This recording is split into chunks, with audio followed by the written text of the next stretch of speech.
Okay, so this is day 5, I think, of my 30-day world in relation to the Dragon Grin's Kickstarter, which you can find on Kickstarter. Deadman's got a Dragon Grin, go and back it, and there'll be stuff down there.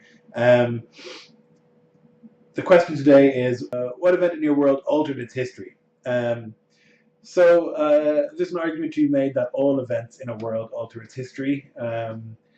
But I won't get too into that right now. I'll talk about a particular event.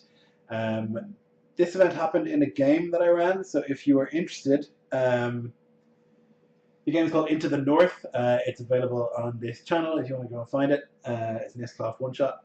But it was pretty pivotal. So it was set in the distant past of Iskloft, where there was still a king, the King Dagran, who was the son of King Gunnar, who I talked about yesterday.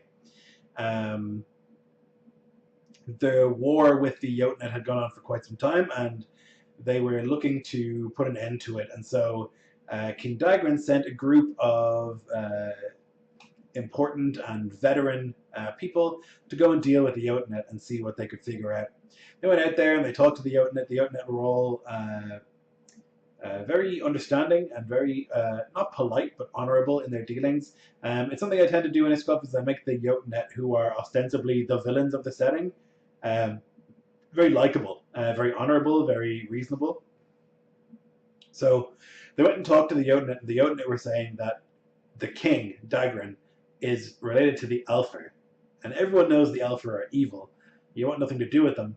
And they said that they can prove it. If you hand him cold metal, cold iron, so unforged iron, you will see there'll be an effect, and you'll see that we're telling the truth, and you won't want to follow this king anymore.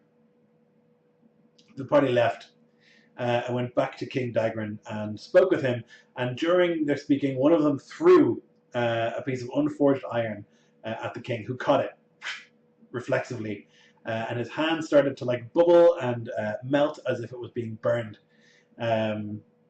Confirming that he was in fact in league with the Alfar, or that he was in some way part of them. It all kicked off. There were two particular characters there of great importance. One of them, Orm, was a Ulfhethnar, which are the zealots of Odin who try to emulate the wolf as a sort of aspect of Odin. And also Skaga. Skaga was a witch, a sorceress, a seer. They were both there, and they were the ones who were most aggressive towards the king. A fight ensued, and some of the king's men were loyal and protected him. In the process, Erdem lost an arm and leapt from this like sort of platform where they were dealing with the king, never to be seen again. And Skaga was killed. This caused a huge issue in Iskloft, because up to then, witches had been kind of like revered and feared, but sort of respected. But after this, the witch had become a hated thing in Iskloft, something that everyone should fear and hate.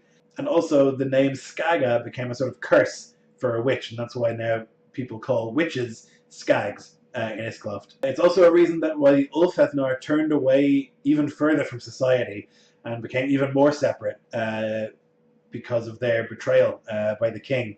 And now they are feared as well and hated by most people.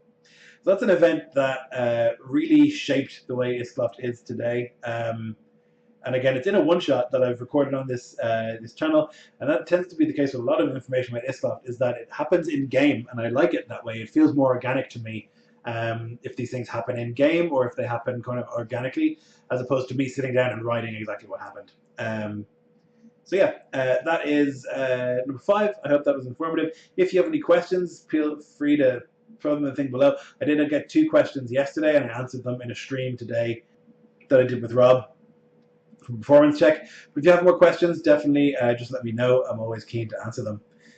So that's it for today. Okay.